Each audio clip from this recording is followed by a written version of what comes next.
Magandang buhay guys! Ayan, may mini vlog tayo for today's video guys. Yung saluyot kahapon, binidyohan ko kung paano ko lutuin ang molokiya o saluyot. So ayan, hinugasan ko na guys.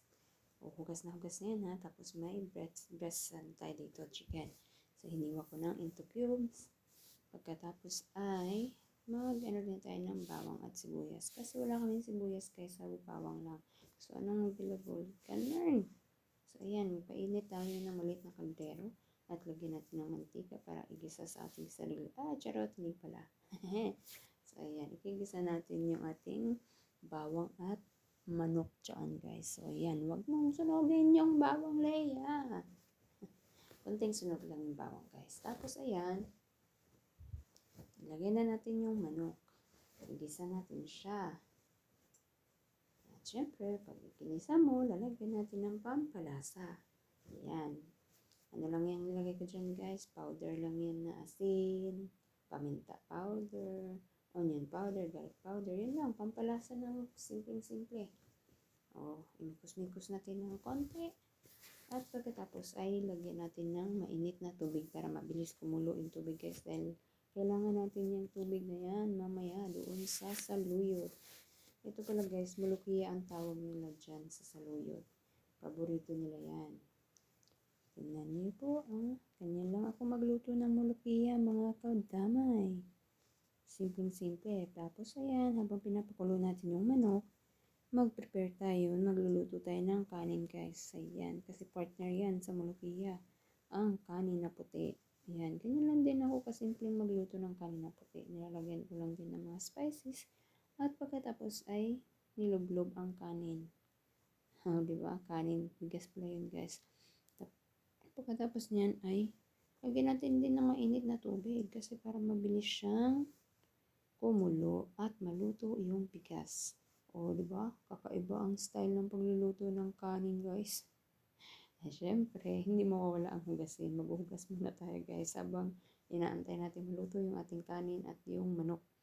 So, ayan, hugas-hugas muna. Syempre, automatic yan. Diba? Tapos na agad ang hugasin.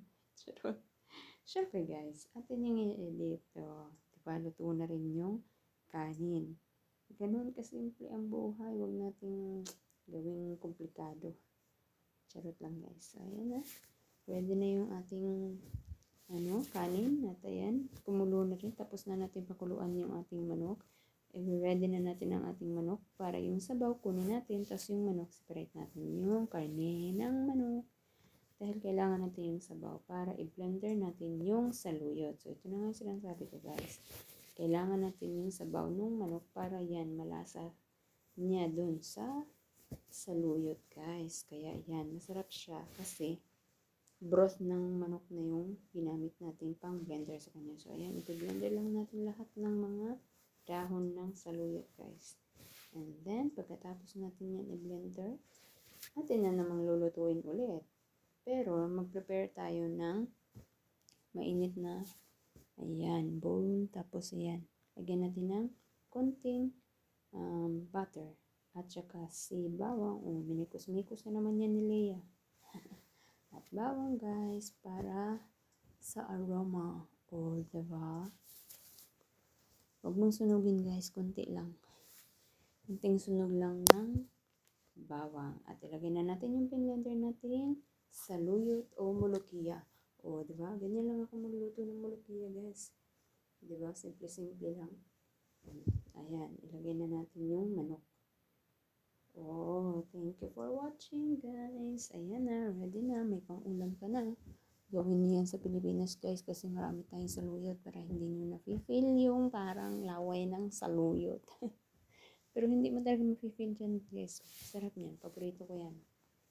Yummy! Thank you for watching. Babush! Pakulo-kulo lang. At tapos na yan. Ready to serve na ang ating molokiya.